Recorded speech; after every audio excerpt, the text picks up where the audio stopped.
لا حول ولا قوة إلا بالله العلي العظيم. أعوذ بالله من الشيطان اللعين الرجيم. بسم الله الرحمن الرحيم. الحمد لله رب العالمين، والصلاة والسلام على سيد الأنبياء والمرسلين، خاتم النبيين أبي القاسم محمد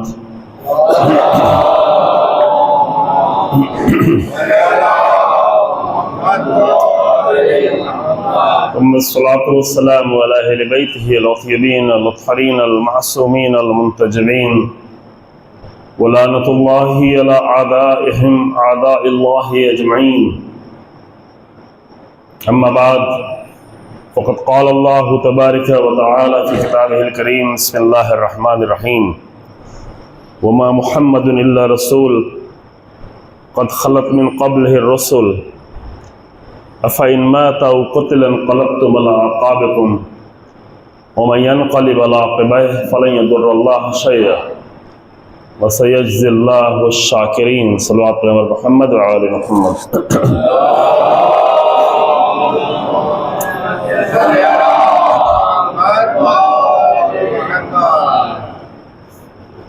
قرآن مجید میں سورہ آل عمران کی آیت ہے جو آپ کی خدمت میں پیش کی. 2 سال پہلے بھی آپ کی خدمت میں یہ توفیق ہوئی تھی انہی دنوں میں. تو اس وقت جو مجھے یاد ہے کہ چونکہ تازہ جنگ شروع ہوئی تھی تو آپ کی خدمت میں اس وقت سورہ مائدہ کی وہ آیات جو حضرت موسیٰ سلام اللہ علیہ کی زبان سے بنی اسرائیل کو حکم دیا گیا تھا کہ ادخلوا الارض المقدسہ، ارض مقدسہ میں داخل ہو، اور اس کے جو حالات تھے وہ آپ کی خدمت میں بیان کیے گئے تھے. ظاہراً ممکن ہے کہ یہ آیت کا بھی کہیں ذکر ہوا ہو بیچ میں، لیکن چونکہ یہ آیت جو آپ کے سامنے بھی پیش کی ہے سورہ آل عمران کی، وہ اس زمانے کے حالات کے لیے سب سے زیادہ برجستہ اور ان زمانے کے حالات کو بیان کرنے والی آیت ہے جو رسول اللہ صلی اللہ علیہ وآلہ وسلم کے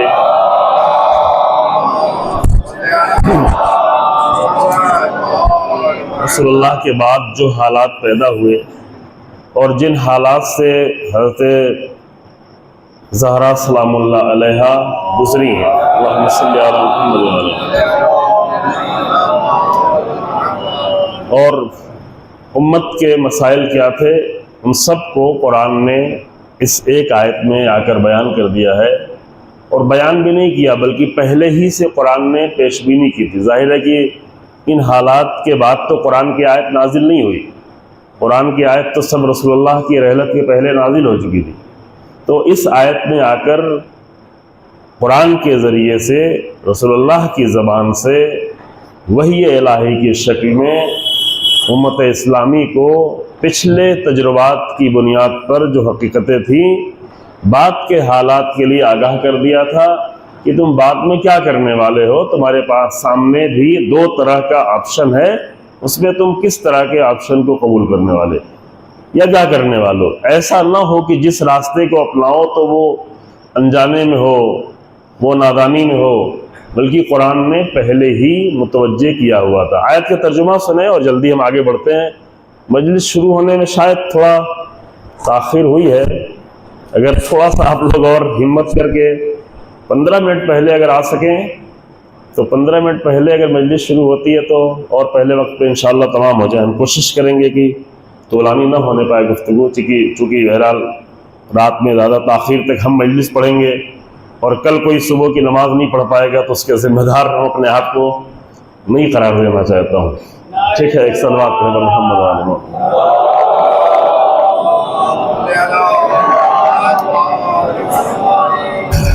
جی ہاں، تو قرآن کی اس آیت میں پہلے ترجمے کی حد تک غور فرمائیں اور جلدی چل طالب عرض کرتے ہیں. قرآن کہتا ہے وما محمد الا رسول، محمد رسول کے سوا اور کچھ نہیں.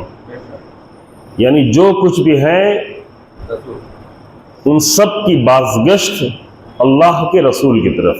ظاہر ہے کہ مکی ہیں، مدنی ہیں، ابتہی ہیں، بنی ہاشم ہیں، آمنہ کے فرزند ہیں، عبداللہ کے بیٹے ہیں، اور بہت ساری پہچان ہے رسول اللہ کی، بہت ساری پہچان قرآن نے بیان کی، طٰہٰ ہے، یاسین ہے، مزمل ہے، مدثر ہے، نبی ہیں، جتنے بھی امام ہیں کہ البتہ شیعہ لوگ یعنی جو خطابت والے شیعہ ہیں، ورنہ اصلی شیعہ جانتے ہیں، خطابت والے شیعہ وہ رسول اللہ کو امام نہیں جانتے۔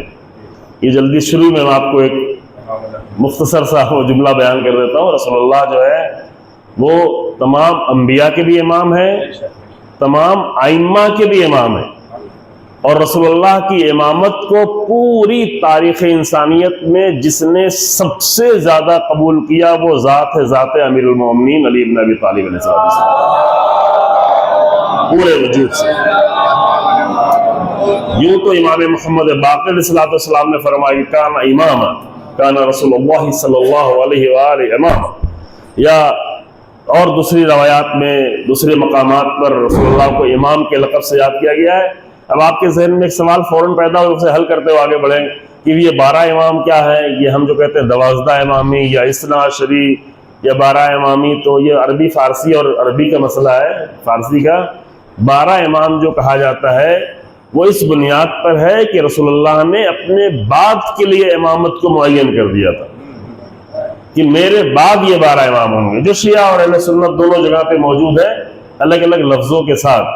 اور وہ اہل سنت بیچارے ہمارے برادران پریشان ہیں، ابھی 1400 سال سے پریشان ہیں، وہ 12 کی تعداد سیٹ نہیں ہو پا رہی ہے، کس کو گھٹائیں کس کو بڑھائیں، سب کو لیں تو پھر کیا کریں، یزید کو کیا کریں، متوکل کو کیا کریں، پھر کس کو گھٹائیں گے، یہ سب مسئلہ پھنسا ہوا ہے۔ لیکن الحمدللہ اس اعتبار سے ہمارے یہاں بالکل ذرہ برابر کسی کو شک و شبہ نہیں ہے، بلکہ اس حد تک اس مسئلے میں محکم ہے کہ اگر جو ہے صفات کے لحاظ سے ہم کسی کو امام کے طور پہ کہتے ہیں جیسے امام خمینی، تو بھی حساس ہو جاتے ہیں لوگ کہ حساس نہیں ہونا چاہیے، چونکہ امام خمینی کو بھی معلوم ہے، سب کو معلوم ہے کہ وہ معصوم امام جو 12 ہے وہ صرف 12 ہی ہیں، وہ کوئی اور کم نہیں ہو سکتا۔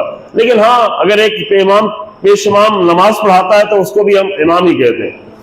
اب اپنے ہم اردو میں پیش امام کہہ دیتے ہیں، لیکن عربی میں پیش امام نہیں ہے، عربی میں اس امام ہے، فارسی میں اس کو کہتے ہیں امام۔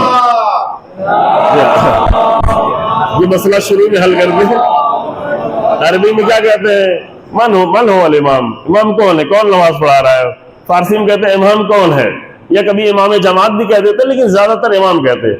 ہمارے یہاں پیش امام کہتے ہیں اسی حساس ہونے کی بنیاد پہ۔ تو امام کوئی بھی آگے بڑھ جائے، نماز میں آگے بڑھ جائے تو بھی امام ہے، ہدایت میں آگے بڑھ جائے تو بھی امام ہے، جو بھی لیڈ کرنے لگے، جو بھی کسی ایک قوم کو لیڈ کرنے لگے اور اس کی لیڈرشپ اگر حق کی طرف ہو تو امام حق ہے، اور اگر باطل کی طرف ہو تو بھی امام ہے، باطل کا امام ہے۔ ائمۃ الضلالہ قرآن کا لفظ ہے، وہی ضلالت کا امام ہے، لفظ قرآن ہی ہے۔ قرآن نے گمراہی کا امام قرار دیا، ولی کے لیے ویسے قرار دیا۔ آپ پڑھتے ہی رہتے ہیں کہ اللہ ولی الذین آمنوا یخرجہم من الظلمات الی النور والذین کفروا اولیاءہم الطاغوت۔ جیسے مومنوں کا ولی ہے اللہ، ویسے کافروں کا بھی ولی ہے، اولیاء ہے۔ تو اولیاء یا ولی یا امام کے لفظ پہ حساس نہیں ہو، کردار پہ حساس ہو۔ یہ ہے مسئلہ کہ یہ تاریخ میں طے، اور یہ تو اب یہ نقطہ مجھے عرض نہیں کرنا تھا، جو آگے میں عرض کر دوں کہ یہ تو مولانا جناب فخر الدین رازی، یہ تو بہت بڑا نام ہے تفسیر کا، کتاب کا، سب سے بڑی 30 جلدوں کی تفسیر ان کی تاریخ کی تفسیر ہے۔ یہ انہوں نے بھی اپنی تفسیر میں بیان کیا ہے کہ جب اولو الامر کی بات آئے گی تو اولو الامر میں رسول اللہ کے ساتھ وہی شامل ہو سکتا ہے جو رسول اللہ کی صفات رکھتا ہو، سب کو شامل۔ پھر بعد میں وہ اور بحثیں کر کے تھوڑا گڑبڑ کر دیا ہے، لیکن بنیادی نقطہ بیان کیا ہوا ہے۔ تو خیر، میں عرض یہ کر رہا تھا کہ رسول اللہ صلی اللہ علیہ وآلہ وسلم کی ذات قرآن نے جو مرکزی لقب دیا ہوا ہے، اور یہ نہیں کہا کہ یہ تو قرآن میں اور جگہ یا ایھا الرسول یا رسول ہے، یہ نہیں، یا قرآن میں سورہ فتح میں محمد الرسول اللہ، محمد اللہ کے رسول ہے، کہ اس لفظ کے ساتھ جو کلمہ میں آپ پڑھتے ہیں قرآن میں ایک ہی جگہ آیا ہوا ہے۔ وہاں پہ جو کہا ہے تو اس میں سب گنجائش ہے کہ ہاں رسول بھی ہیں، امام بھی ہیں، فلاں بھی ہیں، قریش بھی ہیں، بنی ہاشم بھی ہیں، یہ سب گنجائش ہے. لیکن جب کہا جائے وما محمد الا رسول، محمد کچھ بھی نہیں ہے سوائے رسول کے، تو یہ مسئلہ زیادہ بنیادی ہو جاتا ہے. یعنی اب جتنے بھی صفات ہیں ان سب کو پلٹانا پڑے گا رسول کی طرف. اب وہ ساری بحثیں خود بخود ہو جاتی ہیں، وہ بحثیں ہم نہیں بیان کریں گے. آپ سنتے رہتے ہیں کہ ہر حیثیت جو ہے وہ رسول کی طرف. اور رسول یعنی کیا؟ رسول کوئی لفظ نہیں ہے، رسول کوئی لقب نہیں ہے. رسول یعنی یہ کہ اللہ کی طرف سے پیغام لانے والا. تو یعنی اس کی زندگی میں جو کچھ بھی نظر آئے گا وہ اللہ ہی کی طرف سے ہو. اس نقطے کو بتانا ہے قرآن میں. اور یہ جملہ یہاں پہ قرآن میں اس لیے استعمال کیا کیونکہ بات کے حالات بیان کرنے ہیں. کہیں کوئی یہ نہ سمجھنے لگے کہ خاندان کا مسئلہ تھا، گھر کا مسئلہ تھا، بھائی کا مسئلہ تھا، داماد کا مسئلہ تھا، تو یہ ذہن میں تصور ہی نہ آنے پائے کیونکہ محمد رسول اللہ کے سوا اور کچھ نہیں ہے. تو جو بھی کام کریں گے رسول کی حیثیت سے کریں گے، جو بھی اعلان کریں گے رسول کی حیثیت سے کریں گے. تو وما محمد الا رسول قد خلت من قبلہ الرسل. اور یوں نہیں ہے کہ یہ پہلے نبی ہیں، اس کے پہلے بہت سارے رسول اور بھی آ چکے ہیں اور ان کی قومیں بھی آ چکی ہیں تاریخ میں. وہ تم لوگ جانتے ہو، تم لوگ یعنی ان کو مخاطب کیا جا رہا ہے. ہم لوگ بھی جانتے ہیں کہ رسولوں کے ساتھ کیا ہوا. تو قرآن رسول اللہ کی زندگی ہی میں مخاطب کر کے بتا دے رہا ہے کہ پہلے بھی رسول آ چکے ہیں، یہ بھی ہمارے رسول ہیں. اب کیا ہوگا؟ اب قرآن سوال کرتا ہے افَإِن مَاتَ او قتل، یہ بتاؤ کہ اگر رسول اللہ اس دنیا سے گزر گئے، موت ہو گئی. موت یعنی اس دنیا سے گزر جانا. یہ قرآن میں دوسری جگہ بھی ہے کہ اِنَّكَ مَيِّتٌ وَإِنَّهُمْ مَيِّتُونَ. یا رسول اللہ آپ کو بھی مر جانا ہے، میت آپ بھی ہیں اور باقی یہ سب کے سب ان کو بھی مرنا تو سب کو ہے. تو قرآن یہاں پہ سوال کرتا ہے افَإِن مَاتَ او قتل، اگر رسول اللہ اس دنیا سے گزر گئے یا قتل کر دیے گئے. اب اس بحث میں ہم نہیں جاتے ہیں چونکہ اس بات کا پورا احتمال ہے کہ رسول اللہ کو زہر دیا گیا تھا. وہ اب دو طرح کی باتیں کی گئی ہیں، لیکن چلے خیبر کے بعد جو زہر کے حالات تھے، جو یہودی عورت نے زہر دیا تھا اور وہ دھیرے دھیرے اثر کر رہا تھا. اور رسول اللہ کی زندگی کے آخری جو ہفتہ تھا پورا وہ سخت ہفتہ تھا. آخری 3 دن تو بہت زیادہ مشکل کے تھے. پنجشنبے کو جو حالات پیدا ہوئے، یوم الخمیس کے نام سے، پنجشنبے کے دن جو رسول اللہ نے قلم و کاغذ مانگا، اسی نام سے صحیح بخاری میں، صحیح مسلم میں، دیگر جو روایتیں موجود ہیں. اور قلم نہیں دیا گیا. قلم نہ دینے کے بجائے باقاعدہ ایک گھر میں حالات، جس کمرے میں رسول اللہ تھے، بحث ہونے لگی. ایک گروہ کہہ رہا ہے کہ قلم دو، دوسرا گروہ کہہ رہا ہے کہ قلم نہیں دو. پھر اتنی آواز بلند ہوئی، لڑائی جھگڑا کرنے لگے، ایک دوسرے کو دھکا دینے لگے. پھر وہاں پہ رسول اللہ نے فرمایا قوموا عنی، ہمارے پاس سے نکل جاؤ باہر، سب لوگ باہر نکل جاؤ. جبکہ قرآن میں سورہ حجرات نازل ہو چکی تھی. اب سورہ حجرات ہم نہیں پڑھیں گے، اب آپ جا کے اسے خود پڑھیے گا. لیکن ایک آیت کو پڑھی دیتے کہ لا ترفعوا اصواتکم فوق صوت النبی. دیکھو رسول اللہ کے اوپر اپنی آواز کو بلند نہیں کرنا، کیونکہ اگر یہ کام تم کرو گے تو تمہارے جتنے بھی اعمال ہیں وہ سب کے سب حبط ہو جائیں گے. من تحبط اعمالکم، تمہارے سارے اعمال بھی.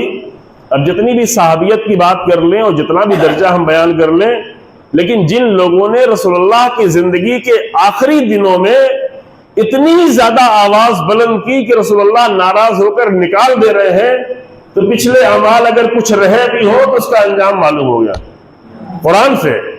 ہمارے آپ کو کہنے سے نہیں، انتہبط اعمالکم، تمہارے سارے اعمال ختم ہو جائیں گے اگر رسول اللہ کے سامنے آواز بلند کی. تو وہ قرآن کا سورہ بہت ہی اہم ہے جو اخلاقیات کا سورہ ہے. یہ حالات ہو گئے. اب انہی حالات کو دیکھتے ہوئے پہلے سے قرآن نے کہا کہ اگر رسول اللہ قتل کر دیے جائیں یا اس دنیا سے گزر جائیں تو پھر تم، اصل مسئلہ ہے کہ تم کیا کرنے والے ہو. افَإِن مَاتَ او قُتِلَ انقلبتم علی اعقابکم، کیا تم واپس پلٹ جانے والے ہو؟ یہ سوال ہے قرآن. یعنی یہ کہ پچھلی امتیں تو پلٹ گئی. حضرت موسیٰ کی امت نے کیا کیا ابھی دیکھ رہے ہیں. 3500 سال سے لے کر آج تک حضرت موسیٰ کی امت کا حال دیکھ رہے ہیں،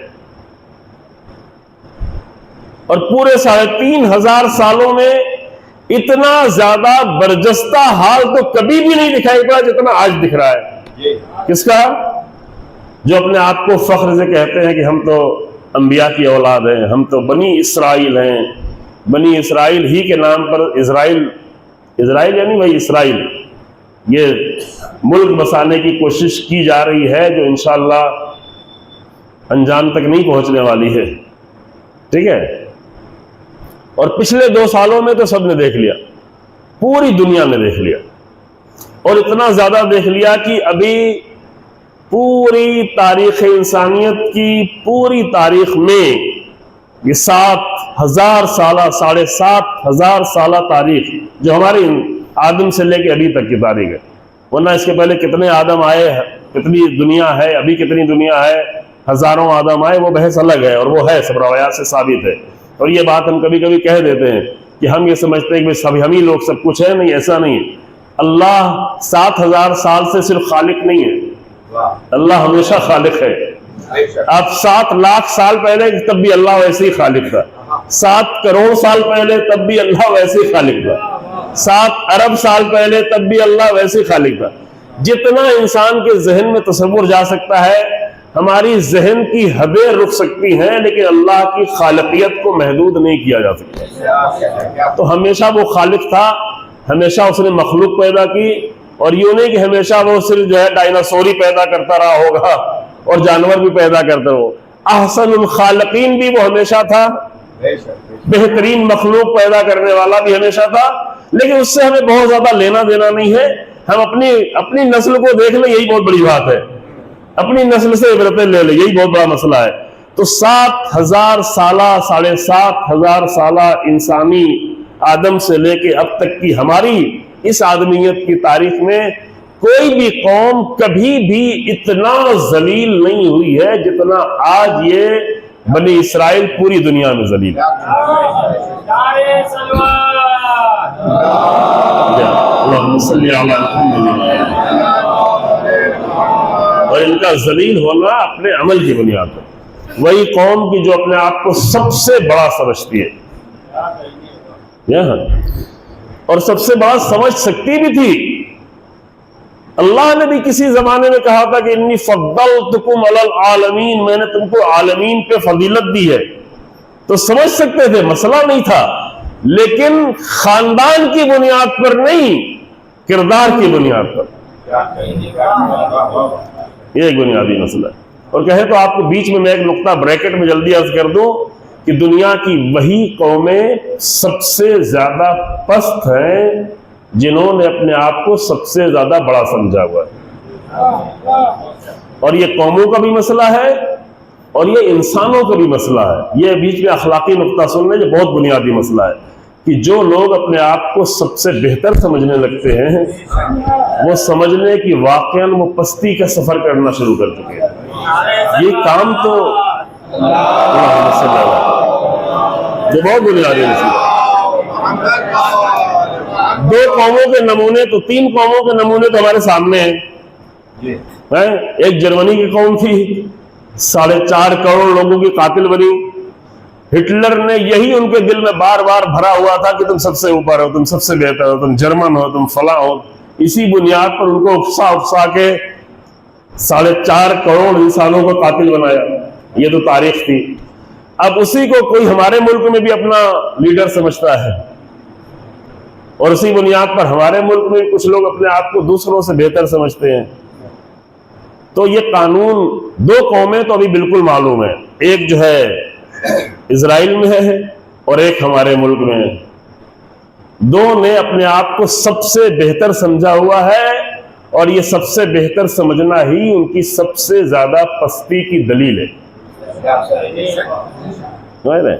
اور خدا نخواستہ انہی سارے لوگوں کو دیکھتے دیکھتے ہمارے اندر بھی کوئی ایسا پیدا نہ ہو جائے جو اپنے آپ کو سب سے بہتر سمجھنے لگے، اور جب بہتر سمجھنے لگے تو سمجھ لیں وہیں سے وہ پست ہونا شروع ہو جاتا ہے۔ چلیں ہم دوسروں کی بات چھوڑتے ہیں، ہمیں منبر پہ آپ نے بٹھا دیا، سر پہ امامہ رکھے ہوئے ہیں، اور ہم سمجھے کہ ہم آپ سے بہتر ہیں، تو یقینی معنوں میں ہم آپ سے پست ہیں۔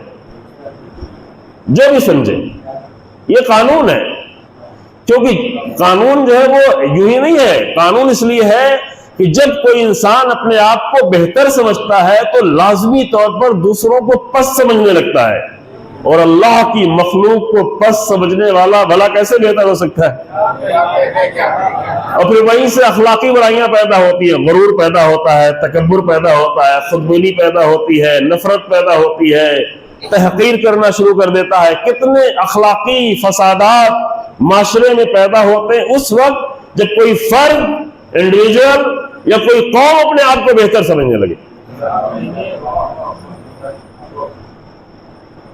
اور تاریخ کا سماجی درد بہت پرانا درد ہے، جس درد سے آج تک بشریت جھیل رہی ہے، تڑپ رہی ہے، بے چین ہے، ان لوگوں کے ہاتھوں کے جنہوں نے اپنے آپ کو بہتر سمجھ کے دوسروں کو ذلیل کیا ہے، چاہے وہ ایک علاقے میں، چاہے وہ ایک گاؤں میں، چاہے وہ ایک بستی میں، چاہے وہ ایک پورے ملک میں، چاہے وہ ایک فرد ہو، چاہے وہ ایک قوم ہو، چاہے وہ ایک ملک کے لوگ ہوں، ان لوگوں نے بشریت کو ہمیشہ ہی نقصان پہنچایا ہوا، اور یہ بشریت کا تاریخی درد ہے۔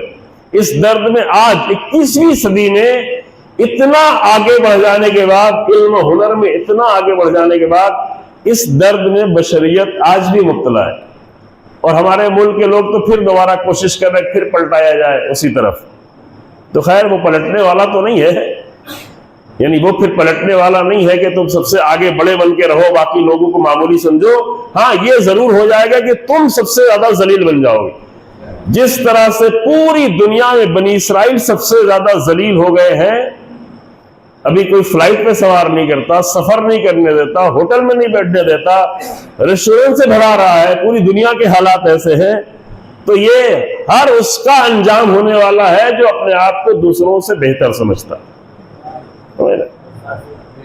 یہ بنیادی مسئلہ ہے۔ چلو یہ اخلاقی مسئلہ ہے، اس کو بنیادی طور پہ رکھیں، آپ اپنے ذہنوں میں رکھیں، اور اگر یہ بیماری ہے کہیں تو اسے حل کرنے کی کوشش کریں، اور حل کرنے کی کوشش یہ ہے کہ رسول اللہ نے قیامت تک کے لیے طے کر دیا ہے کہ کسی کو کسی پہ فضیلت نہیں ہے۔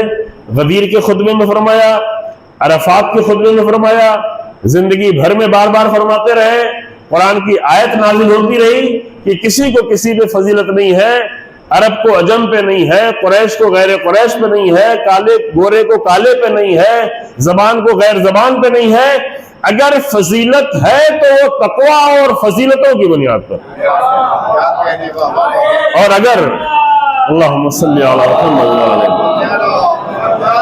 اور اگر انسان ویلیوز کی بنیاد پر، ویلیوز آج کے زمان کے کلمہ کرو، اگر ویلیوز کی بنیاد پر، اگر فضیلتوں کی بنیاد پر، اگر علم و تقویٰ کی بنیاد پر کوئی بڑا ہوتا ہے تو وہ کبھی اپنے آپ کو بڑا سمجھتا بھی نہیں ہے۔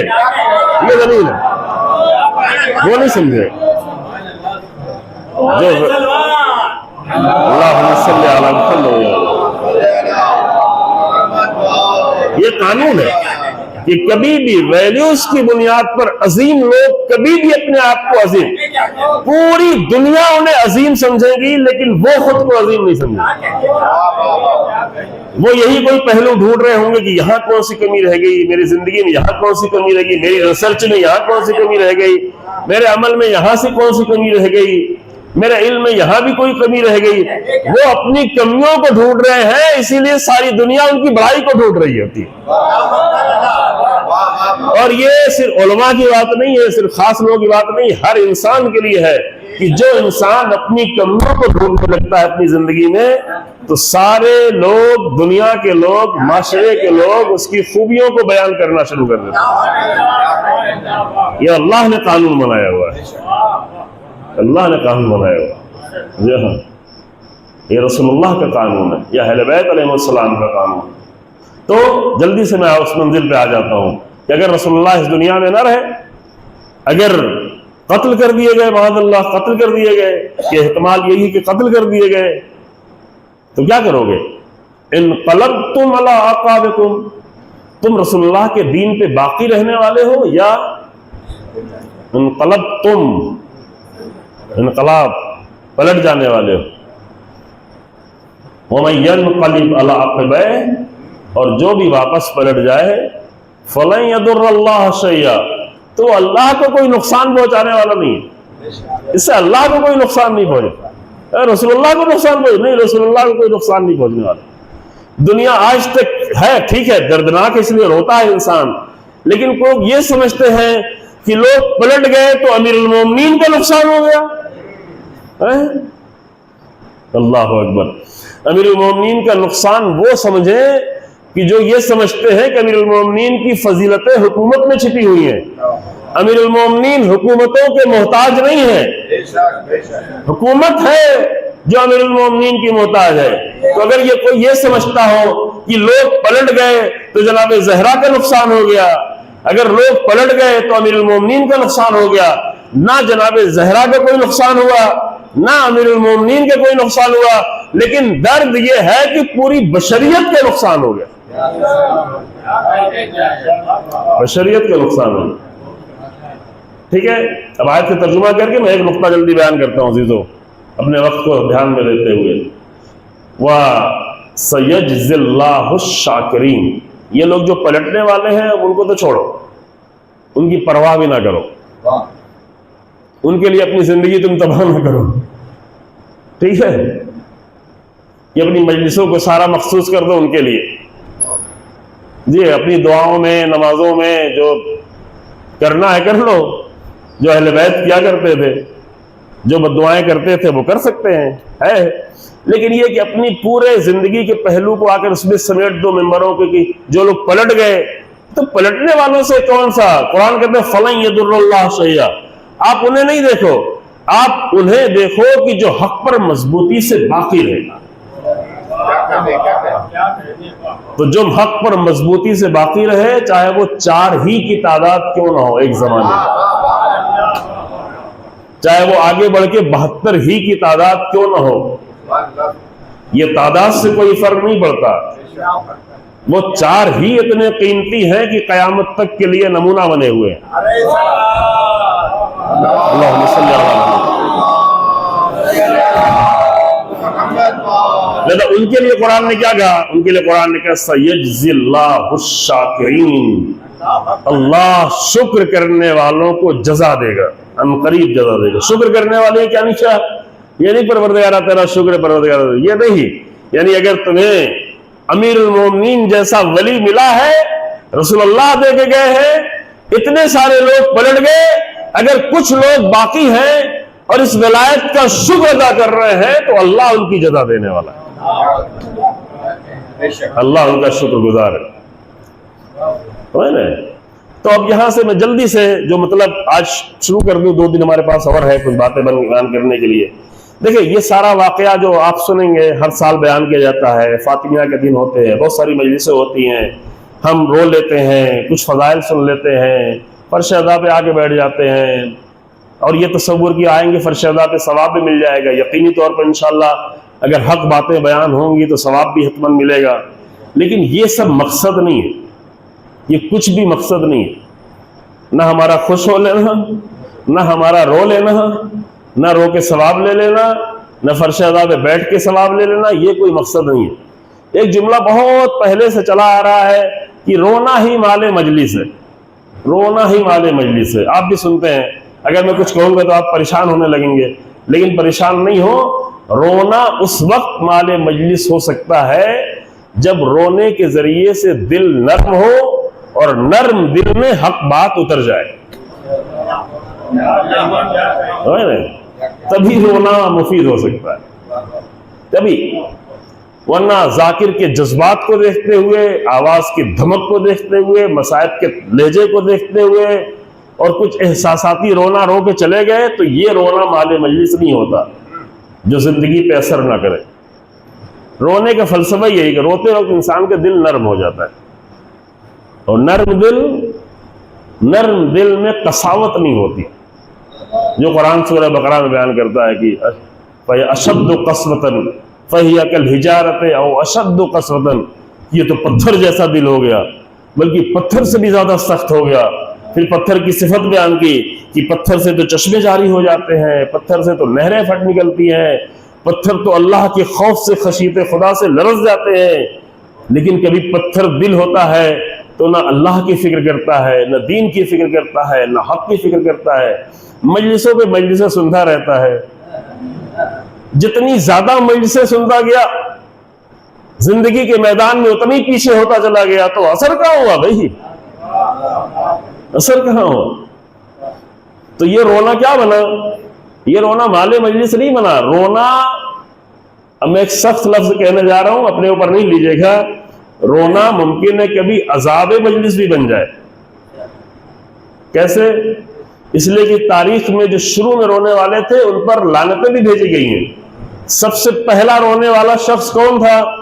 جب حسین ابن علی کے گلے پہ خنجر چل رہا تھا اور جناب زینب کی فریاد بلند ہو رہی تھی، تو راوی کہتا ہے کہ عمر سعد نے اپنا رخ موڑ لیا، جناب زینب کی طرف سے اپنا رخ موڑ لیا۔ تو میں ادھر پیچھے کھڑا ہوا تھا، میں نے دیکھا کہ اس کی آنکھوں سے یہاں سے آنسو گر رہا تھا۔ تو یہ رونا اس کے عذاب کا زیادہ سبب بن جائے گا۔ یعنی وہ لوگ کی جو جناب زینب کو، امام حسین کو اتنا پہچانتے نہیں تھے، ان کا عذاب بھی ہوگا کہ اس لشکر میں آئے ہیں، لیکن ان کا عذاب عمر سعد کے عذاب جتنا نہیں ہوگا، کیونکہ یہ زیادہ جانتا ہے، زیادہ پہچانتا ہے، اور رو بھی رہا ہے۔ 11 محرم کو پورا لشکر رو رہا تھا، تاریخ بتا رہی ہے۔ پورا کوفہ رو رہا تھا جناب زینب کے خطبے میں، پوری تاریخ بتا رہی ہے۔ امام سید سجاد نے خطبہ دیا شام میں، پوری مسجد میں ہنگامہ برپا ہو گیا، پوری تاریخ بھری ہوئی ہے، پوری تاریخ، سب رو رہے تھے، کوفہ رو رہا تھا، شام رو رہا تھا، لشکر رو رہا تھا۔ تو کیا ان کے رونے نے انہیں فائدہ پہنچایا؟ کیا فائدہ نہیں پہنچایا؟ یہ اور بھی عذاب کا باعث بن گیا کہ تم رو رہے تھے، لیکن جناب زینب کے لیے تم نے کیوں یہ گوارا کیا کہ بی بی اسیری میں چلتی رہے اور تم روتے رہو؟ صرف حق کا ساتھ کیوں نہیں دیا؟ روتے رہے، حق کا ساتھ کیوں نہیں دیا؟ 6 مہینے کے بچے کی حالت کو دیکھ کے لشکر روتا رہا، لیکن تیر نہیں روک پایا، اتنا حق کا ساتھ نہیں دے پایا۔ بیویوں کو اونٹوں پہ سوار کیا جا رہا ہے لیکن نہیں روک پائے، روک رہے تھے لیکن نہیں روک پائے۔ کوفہ روتا رہا لیکن کوئی آگے آگے کھڑا نہیں ہوا کہ کیا ہو رہا ہے، یہ رسول اللہ کی بیٹیاں ہیں۔ شام روتا رہا، تو اس رونے نے ان کے عذاب کو بڑھا دیا، معذرت کے ساتھ۔ میں اس لیے نہیں کہہ رہا ہوں کہ آپ کو پریشان کروں، بلکہ اس لیے کہہ رہا ہوں تاکہ آئندہ کے حالات کو بہتر کر سکوں، کہ رونا اسی وقت قیمتی ہوتا ہے کہ جب وہ حق کے قبول کرنے کی صلاحیتیں اس کے بڑھ جائیں اور حق کو قبول کرنے لگے۔ ٹھیک ہے؟ تو اب میں جو عرض کرنا چاہ رہا تھا کہ پہلے بنی اسرائیل کا واقعہ بیان کر چکا تھا۔ یہ حالات آپ سنتے ہیں، روتے ہیں، گریا کرتے ہیں، مجلس ماتم کر لیتے ہیں، نوحہ ماتم کر لیتے ہیں، کھلا پلا دیتے ہیں، بعد میں خوش بھی ہوتے ہیں کہ ہاں ہمارا ثواب کا انتظام ہو گیا۔ تو اس لیے فاطمیہ نہیں ہے، اس لیے محرم نہیں ہے، اس لیے عاشورہ نہیں ہے، اس لیے اہل بیت کی یاد نہیں ہے۔ یہ اس لیے ہے تاکہ انسان کی زندگیوں پر اہل بیت کے کردار سے نورانیت بڑھتی چلی جائے، اثرات بڑھتے چلے جائیں۔ گریا ابھی چند دن پہلے کی بات ہے کہ میں نے اتنے دن تک زیارت عاشورہ پڑھی لیکن کچھ نہیں ہوا، اتنے دن تک زیارت عاشورہ پڑھی، یعنی ہم فلاں چیز چاہ رہے تھے، نہیں ہوا۔ ہم نے کہا اچھا ہوا نہیں ہوا، کیونکہ اگر ہو جاتا تو تم سمجھتے کہ زیارت عاشورہ صرف اسی کے لیے ہے۔ زیارت عاشورہ اس لیے نہیں کہ ہماری فلاں خواہش پوری ہو جائے، زیارت عاشورہ یہ ہے کہ 40 دن پڑھ کے یہ طے کرو کہ ہماری زندگی کا راستہ شمر کا راستہ، یزید کا راستہ، عمر سعد کا راستہ نہیں ہے، ہماری زندگی کا راستہ حسین ابن علی کا راستہ ہے، علی ابن مظاہر کا راستہ ہے، اور کا راستہ ہے۔ اس لیے اب یہ مولویوں نے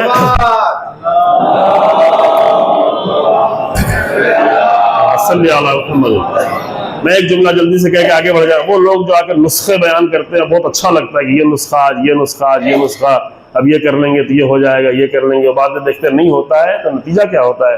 نتیجہ یہ ہوتا ہے کہ لوگ دین سے دور ہوتے چلے جاتے ہیں، یعنی ان کی امیدیں ٹوٹنے لگتی ہیں، ان کا دین پہ بھروسہ نہیں رہ جاتا، وہ دین کو جھوٹا سمجھنے لگتے ہیں۔ اس کے ذمہ دار کون ہے؟ اس کے ذمہ دار عوام نہیں ہے، وہ مولوی ہے جس نے اتنے نسخے بیان کیے تھے کہ یہ کرو گے تو یہ ہو جائے گا، یہ میں گارنٹی لیتا ہوں یہ ہو جائے گا۔ کیوں گارنٹی لیتے ہو بھائی؟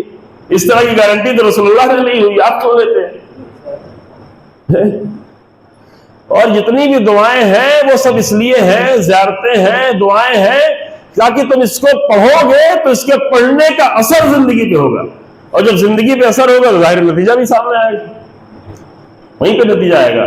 تو یہ جو میں چند دن آپ کا 3 دن آپ کی خدمت میں، اب آدھی مجلس سے زیادہ ہو چکی ہے، 2.5 مجلس اور رہ گئی ہے، 2.5 گھنٹے سے کم انشاءاللہ، یہ جو میں آپ کو لوں گا تو صرف اس پہلو سے سال دیکھیں انشاءاللہ، بعد میں کبھی توفیق رہی، زندگی رہی تو کبھی اور دوسرے پہلو سے بیان ہوگا کہ تاریخ کے یہ سب سے زیادہ پیچیدہ اور دردناک اور مشکل حالات جس میں امیر المومنین اور جناب زہرا گزر رہی تھیں، جن حالات سے، اس سے آج کے زمانے میں تاریخ کی کون سی عبرت لی جا سکتی ہے؟ عبرت کون سی ہوتی ہے؟ اور عبرت بہرحال ہر ایک کے لیے نہیں ہوتی، لہذا میں ابھی بتا دوں، قرآن کی آیتوں سے بتا دوں کہ جو لوگ نہیں چاہتے ہیں تو بلا وجہ کے 2 گھنٹے اور زحمت نہ کریں، ہے نا؟ عبرت کس کے لیے ہوتی ہے؟ قرآن کس کے لیے کہتا ہے؟ قرآن نے 3 لفظ استعمال کیے، عبرت انہی لوگ بھی ہوتی ہے۔ الگ الگ واقعات بیان کیے ہیں، انبیاء کے واقعات، حضرت یوسف کا واقعہ دوسری جگہ، ایک جگہ کہا کہ اِنَّ فِي ذَلِكَ عِبْرَةً لِمَنْ يَخْشَى، عبرت ان کے لیے ہے جن کے دل میں خشیت ہے، جن کا دل آمادہ ہے، سمجھ رہے ہیں؟ اور کس کے لیے ہے؟ اِنَّ فِي ذَلِكَ لَعِبْرَةً لِأُولِي الْأَبْصَارِ، یہ 2 جگہ تکرار ہوا ہے، سورہ آل عمران میں بھی تک آیا ہے، پھر بعد میں جا کے سورہ نور میں بالکل یہی جملہ، یہی لفظ، اور آیت الگ ہے لیکن یہ جملہ پورا، اِنَّ فِي ذَلِكَ لَعِبْرَةً لِأُولِي الْأَبْصَارِ، عبرت کس کے لیے ہے؟ ان کے لیے ہے جن کے پاس بصیرت ہے، جو صرف سامنے کی چیزیں نہیں دیکھتے، جو دور تک دیکھ سکتے ہیں، جو یہاں بیٹھ کر 1400 سال پہلے کے مدینے کو دیکھ سکتے ہیں۔ ابھی کا مدینہ تو دیکھیں انشاءاللہ نصیب ہو، میں بھی تھا پچھلے مہینے مدینے میں، جی ہاں، لیکن 1400 سال پہلے کا مدینہ دیکھ سکتے ہیں، 1400 سال پہلے امیر المومنین کے حالات دیکھ سکتے ہیں، 1400 سال پہلے اتنی بلند ہونے والی امت کا زوال دیکھ سکتے ہیں، 1400 سال پہلے اتنے عظیم نظام تک پہنچانے والی ذات رسول اللہ کا وہ نظام، پھر اس نظام سے ہٹنا دیکھ سکتے ہیں، یہ سب دیکھ سکتے ہیں۔ تو اِنَّ فِي ذَلِكَ لَعِبْرَةً لِأُولِي الْأَبْصَارِ۔ پھر تیسرا جو لفظ قرآن نے استعمال کیا سورہ یوسف میں وہ یہ کہ لَقَدْ كَانَ فِي قِصَصِهِمْ عِبْرَةٌ لِأُولِي ساتھ نہیں دے رہے آپ لوگ، وہ والا ساتھ تو آپ بہت دیتے، واہ واہ واہ واہ، تھوڑا قرآن میں بھی ساتھ دیں انشاءاللہ۔ لَقَدْ كَانَ فِي قِصَصِهِمْ عِبْرَةٌ لِأُولِي الْأَلْبَابِ، صاحبان لب کے لیے عبرت ہے۔ لب یعنی جو مغز رکھتے ہیں، جو صرف کھوپڑی رکھتے ہیں اوپر، جیسے اخروٹ ہے، اخروٹ کا چھلکا اور چھلکے کے اندر مغز، اس کو اندر جو ہوتا ہے اس کو مغز کہتے ہیں۔ اخروٹ کا چھلکا دیکھا ہے نا، موٹا چھلکا ہوتا ہے، بادام کا چھلکا، اور اس کے اندر مغز بادام، مغز اخروٹ۔ تو قرآن نے یہی لفظ استعمال کیا، اولی الالباب، جس کھوپڑی نہیں رکھتے بلکہ مغز رکھتے ہیں۔ تو یہ 3 صفتیں جس کے اندر ہو وہ تاریخ سے عبرت لے، کیا؟ صاحبان لب یعنی صاحبان عقل، اور صاحبان بصیرت، اور صاحبان خشیت، یہ 3 لفظ ہیں قرآن میں کہ عبرتیں ان 3 لوگوں کے لیے۔ پھر امیر المومنین نے تو بہت زیادہ مفصل بحث کی، ابھی وہ لائیں گے تو پھر بہت لمبا ہو جائے گا۔ اتفاق سے تقریباً 15-16 سال پہلے توفیق ہوئی تھی اسی موضوع پر امیر المومنین کے جو کلمات عبرت کے لیے نہج البلاغہ میں تقریباً پورا ایک اشرا پڑھنے کی ہے، کہیں نیٹ پر جو ہے شاید 14 چینل پہ ابھی ہے پڑھا ہوا وہ اشرا، تو ایک اہم موضوع ہے، یعنی ہمیں خود بھی پڑھنے میں بہت اچھا لگا تھا، کیونکہ ایک ایسا اشرا پڑھا جائے جو خود تیاری کی جائے، نہج البلاغہ کو پورا ادھر ادھر کھگالا جائے، الفاظ نکالے جائیں، تو انسان کو بڑا مزہ آتا ہے۔ سننے والے کو تو شاید مزہ کم آئے چونکہ ان کو خطابت کے زور میں زیادہ مزہ آتا ہے، لیکن کبھی کبھی پڑھنے والے کو مزہ آتا ہے کہ اس سے بہت ساری چیزیں اسے اور بھی سوچنے، سمجھنے، فکر کرنے کا موقع مل جاتا ہے۔ تو امیر المومنین کے کلام میں نہج البلاغہ میں عبرت کا تو بہت زیادہ بحث کی گئی، بہت مفصل بحث کی گئی ہے۔ ابھی میرے نوٹس میں کہیں وہ لکھا ہوگا اور اچھا بھی کہیں موجود ہے، وہ آپ لوگوں اوپر چھوڑتے ہیں، آپ جا کے دیکھیں گے۔ لیکن عبرت کہتے کسے ہیں؟ جلدی سے سنیں، بات کو آگے بڑھائیں گے کل انشاءاللہ۔ عبرت کسے کہتے ہیں؟ عبرت کہتے ہیں جب انسان ایک منزل سے عبور کر جائے. عبرت کا لفظ بنا ہوا ہے عبور سے، یعنی آپ جو سن رہے ہیں، جو دیکھ رہے ہیں، اس سے عبور کر کے کسی اور حقیقت تک پہنچ جائے. یہیں پہ اٹکے نہیں رہے، پھنسے نہیں رہے. ابھی ہمارے ذاکرین نے آ کے پھنسا دیا ہے. ایک واقعہ، اسی پہ خوش ہو، اسی پہ رو اور ثواب لو، جاؤ بریانی بھی کھاؤ، کھا کے جاؤ، معاملہ ختم ہو گیا. عبور کرنا کا نہیں، عبور کرنے والا نہیں. اسے مشکل ہوگی، ذہن پہ زور دینا پڑے گا. وہ بھی 11 بجے رات میں مجلس ہوگی تو ذہن پہ زور دینا اور بھی مشکل ہوگا. تو نہیں، یہ سب کام نہیں کرو. آسان سے بس ہمیں واقعہ بتاؤ، ثواب دو، بات ختم ہو گئی. ٹھیک ہے. پھر جیسے ڈیمانڈ ہوتی ہے ویسی سپلائی بھی شروع ہو جاتی ہے. لیکن یہ تجارت کا کام ہے. مارکیٹنگ میں بتایا جاتا ہے کہ جیسی ڈیمانڈ ہو ویسی سپلائی ہو، لیکن نبوت میں مرحلہ اس کے برعکس ہوتا ہے، اور پیغام رسالت میں اس کا مرحلہ برعکس ہوتا ہے. لوگوں کی ڈیمانڈ کی بنیاد پر ضرورتیں پیش نہیں کی، بلکہ لوگوں کی مشکلات کی بنیاد پر ضرورتیں پیش کی جاتی ہیں. تو یہاں تو تھوڑا فرق ہو جائے گا. اسی لیے ایک لفظ آپ لوگ بھی بولتے ہیں نا، عبارت بولتے ہیں. عبارت کسے کہتے ہیں؟ جو کتاب آپ پڑھتے ہیں، جو ٹیکسٹ آپ کو ہوتا ہے، ٹیکسٹ کو کہتے ہیں عبارت. عبارت کو عبارت کیوں کہتے ہیں؟ عبارت کو عبارت اسی لیے کہتے ہیں کہ آپ کا ذہن صرف الفاظ میں نہ رہ جائے، الفاظ سے عبور کر کے کسی نور کی طرف جائے جو اس کے اندر چھپا ہوا معنی ہے. وہ معنی نور ہے. یہ نہیں کہ صرف قرآن کا معنی نور ہے، یہ نہیں کہ صرف حدیث کا معنی نور ہے. اگر آپ صحیح طرح سے عبارت پڑھتے ہو اور مقصد صحیح ہو تو سائنس میں بھی نور ہے، میتھ میں بھی نور ہے. عبارت سے آپ اس نور تک پہنچے. اس نور کو جو پہنچتا ہے اسے مزہ آتا ہے. یعنی ہمارے وہ بچے جو سارا کام ٹیچر سے حل کرواتے ہیں، کچھ اسکول میں نہیں تو چل کے ٹیوشن میں حل کرا کے دے دو، رٹ لیتے ہیں، بعد میں جواب دے دیں گے، تو وہ نور تک نہیں پہنچتے کبھی. لیکن جو عبارت سے معنی تک پہنچنے لگے تو وہ علم کے نور تک پہنچنا شروع ہو جاتے ہیں. اور عبارت سے معنی تک نہ پہنچے تو قرآن کی عبارت میں بھی نور نہیں ملے گا. یہ دعویٰ ہے. قرآن کی عبارت میں بھی الفاظ سیاہ کے سیاہ ہی رہ جائیں گے، نہیں، وہ نور نہیں ملنے والا. بلکہ صرف سیاہ نہیں، خسارے کا باعث ہو جائیں گے. قرآن خود ہی کہتا ہے کہ وَنُنَزِّلُ مِنَ الْقُرْآنِ مَا هُوَ شِفَاءٌ وَرَحْمَةٌ لِّلْمُؤْمِنِينَ وَلَا يَزِيدُ الظَّالِمِينَ إِلَّا خَسَارًا. یہ کافروں کی بات نہیں ہو رہی ہے، مشرکوں کی بات نہیں ہو رہی ہے، یہ ان کی بات ہو رہی ہے جو قرآن پڑھتے ہیں لیکن ظالم ہے. ظالم ہے یعنی سب سے بڑا ظلم ہے کہ اللہ کے کلام کو پڑھ کے اللہ کے کلام کو ذرا بھی سمجھنا نہیں چاہتے. تو ایسے ظالمین کو خسارے کے سوا کچھ اور ملنے والا نہیں. گھاٹا، صرف گھاٹا. پھر میں آپ کو مشکل میں ڈال دے رہا ہوں نا.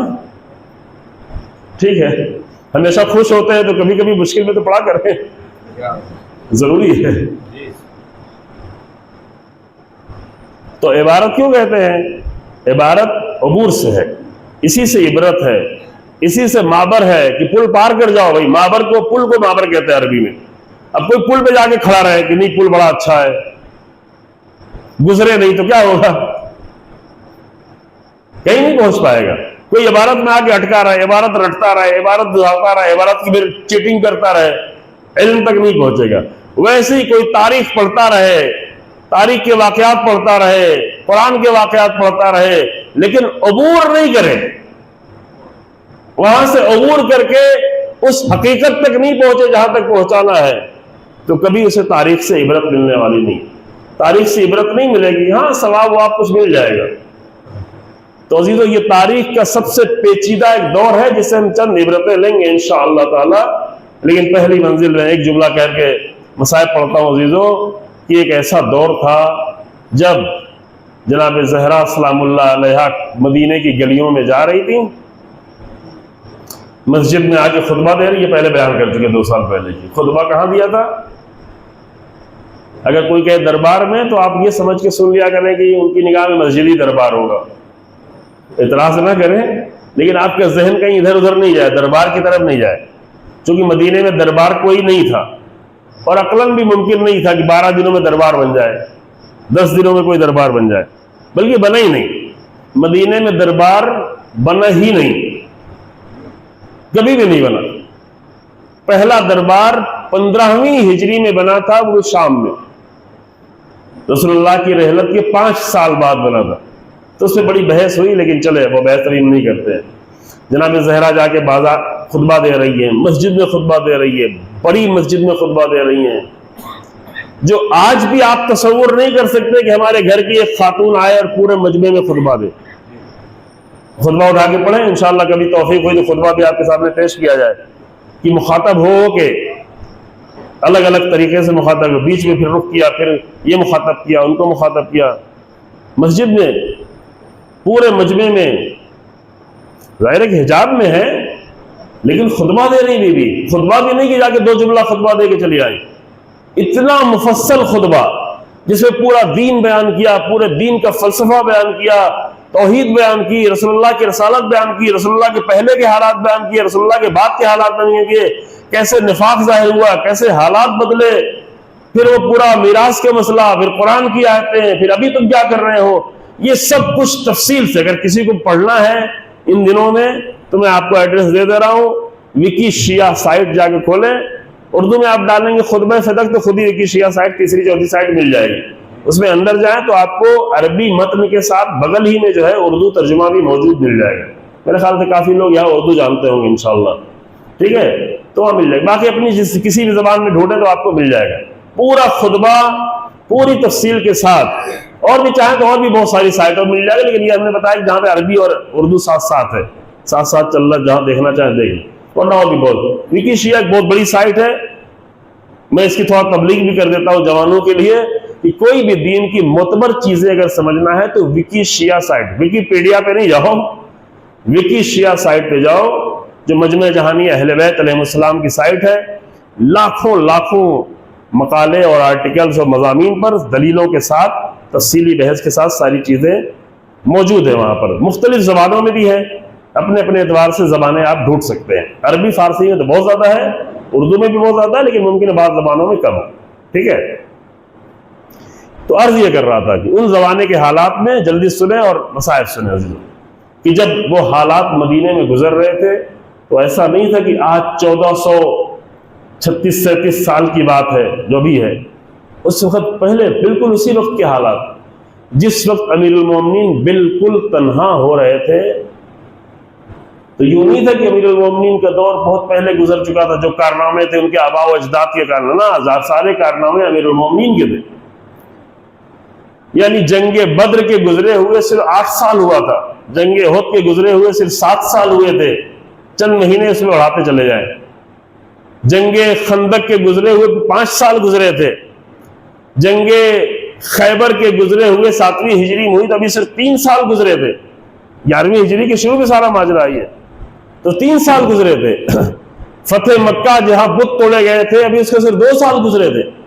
جنگ حنین فتح مکہ کے فوراً بعد ہوئی تو صرف 2 سال گزرے تھے۔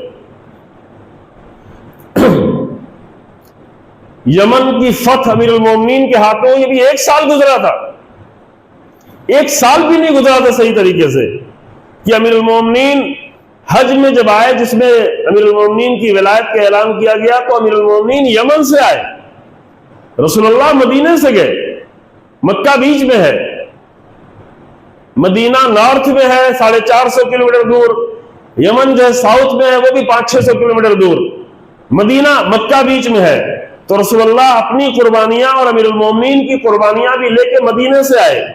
امیر المومنین ادھر مدینے یمن سے آئے، مکے میں ملاقات ہوئی، یہاں سے چلے تھے، تو یمن پورا فتح کیے ہوئے ابھی تو چند مہینے گزرے ہوئے، اور یمن امیر المومنین کے ہاتھوں فتح ہوا ہے، اور بھی لوگ گئے لیکن کوئی بھی اثر نہیں ہوا، تو رسول اللہ نے امیر المومنین کو بھیجا، اور آج یمن کی جو یہ طاقت دیکھ رہے ہیں، شاید اس کی ایک وجہ یہ ہے کہ یمن امیر المومنین کے ہاتھوں مسلمان ہوا ہے۔ سمجھ رہے ہیں؟ کہہ تو سکتے ہیں، جو پوری دنیا میں اگر کہیں اسلام کا حقیقی چہرہ قربانیوں کے ساتھ دکھ رہا ہے، آج شہیدوں کے بھی یاد اصال ثواب کو اس میں کرنے کو کہا گیا ہے. پوری دنیا میں اگر اتنی بڑی قربانیاں دی ہیں تو کس نے دی ہیں؟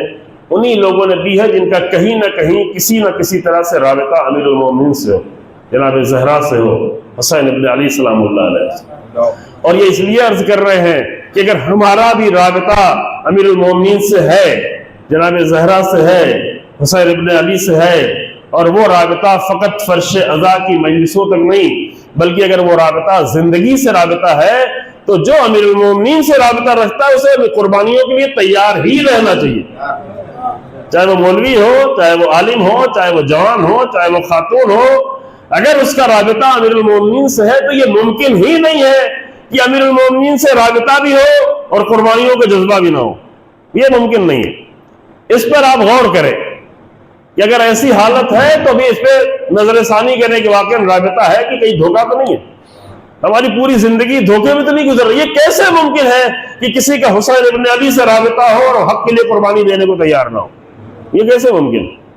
کیسے ممکن ہے کہ جناب زینب کا اتنا ذکر کرے اور وہ اتنی بڑی قربانی دینے کے لیے تیار نہ ہو؟ یہ ممکن ہی نہیں ہے عزیزو. یہ دھوکہ ہے.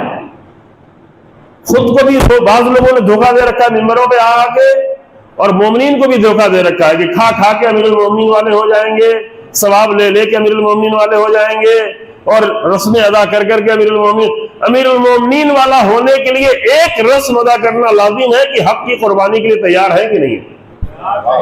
یہ رسم امیر المومنین ہے، رسم حسین ابن علی ہے. علامہ اقبال نے کہا تھا نا کہ نکل کر خانقاہوں سے ادا کر رسم شبیری. تو خانقاہ تو کوئی بھی ہو جائے گی، اگر اللہ خانے میں بیٹھ کے خالی ہم بیٹھ کے سب کچھ کریں تو یہی خانقاہ بن جائے گی. لیکن چاہیں تو اسی ممبر کو رسم شبیری کا مرکز بنا دیں، چاہیں تو اسی عزا خانے کو رسم شبیری کا مرکز بنا. رسم شبیری کیا ہے؟ رسم شبیری یہ ہے کہ حق کے لیے پورے بھرے گھر کو دینا پڑے تو لے کے نکل پڑتے ہیں. رسم شبیری ہے. ہماری رسم خانوادگی کچھ اور ہے. یہ محرم میں بات کہی تھی، یہاں یاد آ کے کہہ دیں. رسم خانوادگی کچھ اور ہو، فیملی کی رسمیں کچھ اور ہو، محلے کی رسمیں کچھ اور ہو، ہمارے آبا و اجداد کی رسمیں کچھ اور ہو، وہ ہم ڈھوتے رہے، لیکن اس سے رسم شبیری ملنے والی نہیں ہے جب تک کہ شبیری عمل نہ ہو، کردار نہ ہو، ایمان نہ ہو. اپنی رسمیں ہم کتنی بھی ادا کر لیں، مجلسیں کتنی بھی کر لیں، تو یہ بہت زیادہ وقت نہیں ہوا تھا عزیزو. یمن فتح امیر المومنین کے ہاتھ میں ہوا، سب کو معلوم تھا. ابھی بہت دن نہیں ہوا، صرف 2 مہینے 10 دن گزرے تھے جب پورا مجمع 1,20,000 لوگ آ کر امیر المومنین کی بیعت کر رہے تھے. صرف 2 مہینہ 10 دن. تو 2 مہینہ 10 دن گزرنے کے بعد ایسے حالات کیوں ہو گئے کہ رسول اللہ کی بیٹی جا کے فریاد بلند کر رہی؟ یہاں سے عبرت لینا. کچھ آپ سوچ کے آئے ہیں، کچھ میں آپ کے سامنے انشاءاللہ کل عرض کرتا ہوں. حیرت تو ہے نا، سوال تو بنتا ہے. یہ تو 100 سال کی بات نہیں تھی، 50 سال کی بات نہیں، 200-400 سال کی بات نہیں. سب نے اپنی آنکھوں سے دیکھا تھا امیر المومنین کے ایک ایک کردار کو، ایک ایک زخم کو لوگوں نے اپنی آنکھوں سے دیکھا تھا. زخم ابھی بھی تھے. ابھی تو امیر المومنین کی عمر ہی کل 33-34 سال عمر تھی. 33-34 سال کی عمر میں سر سے لے کے پیر تک امیر المومنین کا زخمی ہی زخمی تھا. یعنی جملہ ہم کبھی کہتے ہیں عزیزو کہ ہمارے جسم امیر المومنین کے جسم جیسے نہیں ہے. آپ یہ اس میں کون سی بات ہے؟ ظاہر ہے کہ نہیں ہے. نہیں، اس پہلو سے ہم نہیں کہہ رہے ہیں. ہمارے جسموں میں حق کے لیے کوئی بھی زخم نہیں ہوگا، اور ہم ان کی قدر بھی نہیں کرتے جو گولیاں کھاتے ہیں، جو زخمی ہوتے ہیں، جو شہید دیتے ہیں، جو اپنے بیٹوں کو شہید دیتے ہیں. یہی سید حسن نصر اللہ جب خود وہ 36-37 سال کے جوان تھے، اپنے 19 سال کے بیٹے کی شہادت دے چکے تھے. 40 سال بہت رہا. میں نے خود اس زمانے میں دیکھا تھا، آئے ہوئے تھے ایران میں، ہمارے مسجد میں بھی آئے، تقریر بھی کی، تو ہم تو خود دیکھ کے حیرت میں تھے. یہ 1998 کی بات ہے جب آئے تھے. 97 میں شہادت ہوئی تھی. یہ تو خود بالکل جوان ہے. والوں نے ابھی کچھ مہینے پہلے ان کے جوان بیٹا وہ شہید ہو چکا ہے، وہ جا کے اسرائیل میں شہید ہوا ہے. یعنی ایک ایسا آپریشن کہ جہاں پہ صرف 2 یا 3 لوگوں کو جانا تھا، تو جنرل سیکریٹری نے اپنے بیٹے کو بھیجا، اپنے بیٹے کو. اتنے بڑا لشکر میں کسی کو بھیج دیتے، بھائی سب جانے والے تھے، بہانہ بھی تھا کہ میرا بیٹا رہے گا تو اور بھی کوئی بڑا کام کرے گا، ہے نا یہ سارے بہانے، لیکن نہیں کیا۔ کیوں؟ اس لیے کہ امیر المومنین اپنے بیٹے کو بھیجتے رہے، نوبت حنفیہ آگے بڑھو، امام حسن آگے بڑھتے تھے، امام حسین آگے بڑھتے تھے، امام حسین السلام نے علی اکبر کو سب سے پہلے اپنے بھیجا، تقدم ولدی، میرے لال آگے بڑھو، یہی لفظ ہے۔ ہر ایک کو حسین ابن علی نے روکا، لیکن علی اکبر کے لیے تقدم ولدی، میرے لال آگے بڑھو۔ یہ معتبر سارے مقتل میں مل جائے گا، پہلے زمانے میں نوحہ بھی تھا، آپ جا کے ڈھونڈے تقدم ولدی ڈالے آپ کو نوحہ مل جائے گا، میرے لال آگے بڑھو۔ تو وہ اپنے جوان بیٹے کی شہادت ہو گئی، شہید ہو گیا۔ لوگوں نے بہت چاہا کہ قبر تھوڑا سا اونچی کر دے گا، نہیں، بالکل نہیں، جس طرح سے تمام شہیدوں کی قبر ہے ویسے ہی میرے بیٹے کی قبر بنی۔ میں جا کے دیکھ کے آیا ہوں بیروت لبنان میں، ابھی بھی باقی بعد میں اور لوگ شہیدوں کی قبریں بلند ہوئی ہیں، لیکن انہوں نے اپنی زندگی بھر اپنے بیٹے کی قبر میں ذرہ برابر، لوگ چاہتے رہے تب بھی، لوگ کہتے جنرل سیکرٹری کے بیٹا ہے، اتنے بڑے مجاہد کے بیٹا، نہیں، جس طرح سارے شہیدوں کی قبر ہے، کیونکہ ان بنیادوں پہ فضیلت نہیں چاہتے ہیں، جن کی کردار کی بنیاد پہ فضیلت ہو چکی ہو وہ دکھاوے کی فضیلت نہیں چاہتے، ان کو ضرورت ہی نہیں ہے فضیلت، ان کو ضرورت ہی نہیں ہوتی۔ تو امیر المومنین کی ساری قربانیاں ابھی کی تھی، یہی 8 سال سے پورا جسم سر سے لے کے پیر تک زخمی تھا، سر 5ویں ہجری میں اتنا ضرب لگی تھی، رسول اللہ، اب وقت نہیں رہا میں بیان کرو، رسول اللہ گریا کر رہے تھے، جنگ خندق میں سر زخمی ہوا تھا، چہرے سے خون پورا آ رہا تھا، رسول اللہ رو رہے تھے کہ اینما اکون وحینما خضبت ھذہ من ھذا، میں اس وقت کہاں رہوں گا 35 سال بعد کہ جب پھر تمہارے اسی سر کے خون سے تمہاری یہ داڑھی ہے، تمہارا چہرہ رنگین ہوگا۔ رسول اللہ رو رہے تھے۔ یہ سر کی حالت تھی۔ پیر کی حالت کیا تھی کہ کبھی رہنے تو تیر نہ نکالو، جب میں نماز میں کھڑا ہوں تیر نکال دینا، پیر کی حالت تھی۔ جسم کی حالت کیا تھی؟ جسم کی حالت یہ تھی کہ صرف جنگ احد میں امیر المومنین کو 14 گہرے زخم لگے تھے۔ تاریخ جا کے پڑھیں، خطابت سے نہیں مسئلہ، خطابت تو یہ کہ ایسی معجزے والی جنگ لڑتے تھے، کوئی ماری کہاں پائے گا، کوئی آئی کہاں پائے گا، نہیں، امیر المومنین جنگ لڑتے تھے، اور اگر معجزے کی جنگ لڑتے تو پھر کمال نہیں تھا، کمال تو یہ ہے کہ اپنے ہنر کی بنیاد پہ جنگ لڑ رہے تھے، تو زخم کھاتے بھی تھے اور زخم دیتے بھی تھے، کفر کو، ظلم کو، شرک کو۔ تو یہ سارا کردار تو نظروں کے سامنے ہے، سب دیکھ رہے کہ امیر المومنین اتنے زخم کھائے ہوئے، اتنی قربانیاں، ایسی تبلیغ ہے، ایسا عمل ہے۔ ابھی 2 ہی سال گزرا ہے کہ جب رسول اللہ نے بھیجا تھا، 2 سال بھی پورے نہیں ہوئے ہیں، 1.5 سال گزرا ہے جب رسول اللہ نے بھیجا تھا کہ جا کر توبہ، سورہ توبہ کی لے لو واپس، جا کے تم تبلیغ کرو، اے علی تم جاؤ۔ اور رسول اللہ اپنی طرف سے نہیں کہہ رہے تھے، اللہ کی طرف سے فرشتہ آئے تھے، یا خود جائیے یا اپنے میں سے کسی کو بھیجیے۔ تو یہ سب تو ابھی گزرا تھا، تو پھر کیا ہوا؟ 1 سال، 2 سال، 3 سال، 4 سال بعد امیر المومنین اتنا تنہا ہو گئے کہ اب کوئی سلام بھی نہیں کر رہا ہے۔ یہاں سے تاریخ کی عبرت ملنی ہے عزیز، یہ صرف تاریخ کا واقعہ نہیں ہے، یہ عبرت انشاءاللہ اس پہ کل گفتگو کیا ہو گئے۔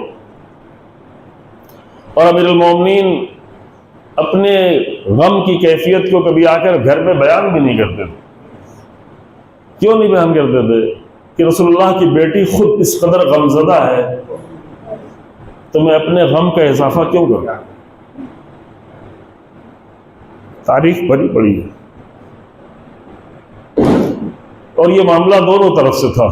جناب زہرا نے بھی اپنے سارے غم چھپائے ہوئے تھے، بی بی آپ نے کیوں چھپایا ہوا ہے؟ شوہر سے نہیں بیان کریں گی تو کس سے بیان کریں گی؟ لیکن بی بی دیکھ رہی تھی کہ جب ولی خدا اتنا تنہا ہے، ولی خدا کے دل پر اتنا صدمہ ہے، اتنا غم ہے، تو میں اپنے غم کا اضافہ کیسے کروں؟ تو یہ 2 طرفہ معاملہ تھا۔ بی بی نے اپنے غم کو چھپا رکھا تھا، امیر المومنین کے سامنے ظاہر نہیں کرتی تھی۔ امیر المومنین گھر میں آتے تھے تو کوشش کرتی تھی بالکل سیدھے ہو کے چلے، کوشش کرتی تھی کہ چہرے پر کوئی ایسے اثرات نہ دکھائی پڑ رہے ہوں۔ بہت زیادہ یہ کوشش ہوتی تھی کہ امیر المومنین کو اس غم میں، مشکل میں نہ ڈالنے پائیں۔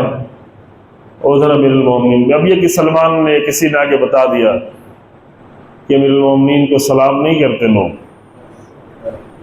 نکلتے بھی کم تھے، لیکن جب نکلتے تھے ظاہر ہے کہ رسول اللہ کی مسجد کو تو نہیں چھوڑا جا سکتا، گلیاں چھوڑی جا سکتی ہیں، بازار چھوڑا جا سکتا ہے، لیکن رسول اللہ کی مسجد تو نہیں چھوڑی جا سکتی۔ تو رسول اللہ کی مسجد میں آگے بیٹھتے تھے، تو چلے جاتے تھے، گزر جاتے تھے۔ تو جب یہ بات پہنچی اور بیوی نے پوچھا کہ آپ کو سلام نہیں کرتے ہیں، تو وہاں پہ امیر المومنین نے حقیقت بتا دی کہ نہیں، ابھی مرحلہ ایسا ہے کہ میں اگر سلام کروں تو جواب بھی نہیں دیتے۔ ظاہر ہے کہ بعض لوگ، اللہ اکبر، پھر حالات بڑھتے بڑھتے وہاں تک پہنچے۔ بہت زیادہ دن نہیں گزرا تھا، ابھی تو شہادت کی تاریخ آپ یاد کر رہے ہیں، لیکن یہ سب مرحلہ سے پہلے گزر چکا تھا۔ وہ زخم، ظاہر ہے کہ ایسا زخم، پسلیوں کا زخم جس کا کوئی علاج نہیں تھا، اس زمانے میں نہیں تھا علاج، تو درد بتانے کی کوئی فائدہ بھی نہیں تھا۔ تو وہ بات بڑھتے بڑھتے شہادت تک پہنچی، لیکن شہادت کے پہلے وہ مرحلہ، پہلا مرحلہ تھا کہ جب آگ اور لکڑی لے کے دروازے پہ آئے، جو بہت ساری کتابوں میں لکھا ہوا ہے، جو صحیح بخاری تک کی کتابوں میں موجود ہے۔ اب اس کے بعد کا واقعہ تاریخ میں بہت ساری کتابوں نے روک لیا ہے، لیکن یہ تو کوئی نہیں چھپا سکتا کہ رسول اللہ کی بیٹی اتنی کم عمر میں شہید ہو گئی۔ تو دو چیزوں کے درمیان میں رابطہ پیدا کریں تو خود ہی سارا مسئلہ حل ہو جائے گا کہ آ کر دروازے پر دھمکیاں دی گئیں، حملہ کرنے کی بات کہی جا رہی ہے، جو بڑی کتابوں میں اہل سنت کی لکھا ہوا ہے، اور بیوی کی اس کے بعد شہادت بھی ہو جاتی ہے ایک مدت گزرنے کے بعد۔ تو ان دو چیزوں کے درمیان میں پھر معاملہ کیا ہوا؟ وہی تھا کہ جو ہماری کتابوں میں لکھا ہوا ہے کہ بیوی فریاد بلند کرتی رہی کہ اس میں حسن و حسین ہے، اس گھر میں حسن و حسین ہے۔ ظاہر ہے کہ امیر المومنین کہنے کا فائدہ نہیں تھا، لیکن جو چھوٹے چھوٹے 6-7 سال کے بچوں کا حوالہ دے رہی ہیں کہ اس گھر میں حسن و حسین ہے۔ زینب و ام کلثوم بھی تھی، لیکن ٹھیک ہے، زینب و ام کلثوم کو لوگوں نے اتنا نہیں دیکھا تھا، لیکن حسن و حسین اس لیے کہہ رہی ہے کہ رسول اللہ کی آغوش میں لوگوں نے امام حسن امام حسین کو دیکھا، کبھی چومتے ہوئے، کبھی رخسار چومتے ہوئے، کبھی گلا چومتے ہوئے، کبھی خوشبو لیتے ہوئے، سونگھتے ہوئے، کبھی یہ کہتے ہوئے کہ مجھے جنت کی خوشبو محسوس ہو رہی ہے۔ تو جواب یہی تھا کہ کوئی بھی ہو،